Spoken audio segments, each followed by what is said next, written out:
Broskis, welcome back to another edition. Perfect.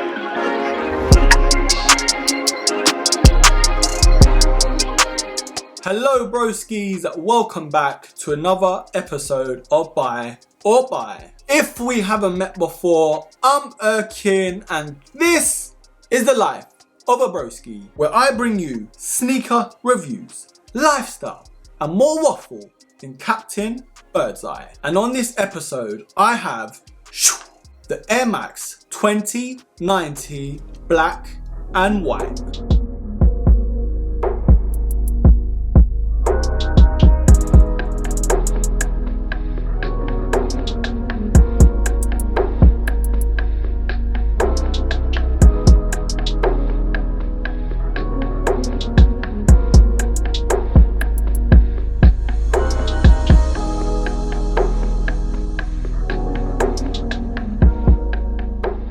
Now of course this is a new Air Max, the 2090, that borrows a lot of accents from the Air Max 200 and of course the classic 90. So celebrating 30 years of the Air Max 90 this year on March 26th, yes, that is Air Max Day, we are getting this new silhouette from Nike. Now this sneaker, according to my sources, will be retailing for £130 here in the UK, and that price isn't too bad considering the likes of the 720, which is around £150. A new Nike silhouette for £130 sounds great. Now of course I reviewed the 2090 Peacock Blue. Now if you do want to see that full video, click the card up here or the link in the description box below. Now a lot of people have said to me they're not really digging that Peacock Blue colorway, and I can see where they're coming from. They're very seasonal. You can't really wear them in the winter. So I thought, let me get a colorway that you can wear all year round. Now the very classic black and white colorway to any Air Max sneaker on the market just bangs with, I'd say, about 99% of the time with your outfit. In terms of materials used on the upper, it is very much the same as the Peacock Blue colorway, having that dual layered upper with the neoprene inside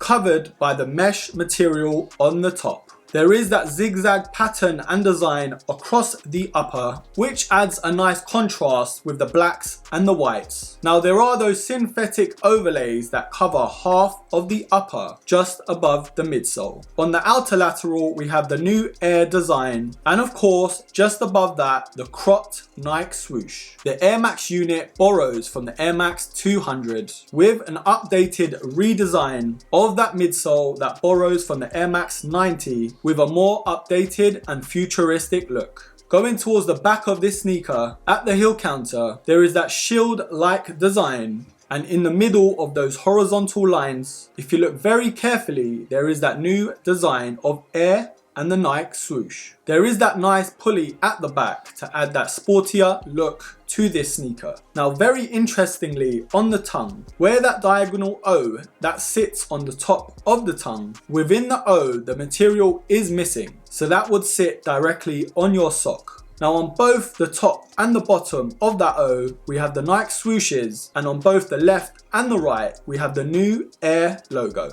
And last but not least, on the outsole of this sneaker, of the back of the outsole, there is the Air Max 200 design, and of course on the front of the outsole there is that iconic Air Max 90 waffle design. Now in terms of sizing, I will advise to go at least half a size down. That's what my personal experience was. They came up a little bit big. So this particular colorway is coming out for around £130 in the UK. I feel like this is a pretty good Air Max for your money. The comfort is right up there with the Air Max 90 and 200. It feels like you have a lot more freedom on foot in terms of the dual layered upper on the top of this sneaker, and of course that trusty Air Max unit at the back of this sneaker makes a world of difference. So out of 10 I'm going to give these an 8.5 for comfort. Now, like I've mentioned in my Peacock Blue review of this sneaker, because of the materials used on the upper, the breathability and ventilation of this sneaker is right up there. So out of 10, I'm gonna give a 9. The very nice balance of neoprene and mesh on this sneaker gives you a breath of fresh air on your feet. So broskies, we have come to the part of the video where I decide if these are a buy or a buy. Now yes, I can understand why people weren't digging that Peacock Blue. Of course, in the winter, you can't really be bowling around in light blue sneakers. You're gonna be sticking out like a sore thumb. But I was still digging them because I am a very colourful person in the summer. And this black and white colourway is just one to wear all year round. I'm liking that they haven't changed too much when it comes to the different colorway of the 2090. So I am indeed gonna give these a buy. I am a big fan of that light and breathable material on the upper alongside that comfortable feeling on the back of this sneaker. Yes, towards the forefront of your foot, it isn't as comfortable, but with most Air Maxes, you have to bed them in. But anyways, broskies, I wanna know what you think. Will you be copping a pair? Are you more so a fan of this black and white colorway, or are these a total buy from you? Leave your comments down below, and of course I will be pinning the best one. Anyways broskies, that's enough from me. I hope you liked this video, and as always, don't forget to subscribe, like, comment, share, and of course, until the next episode, take care.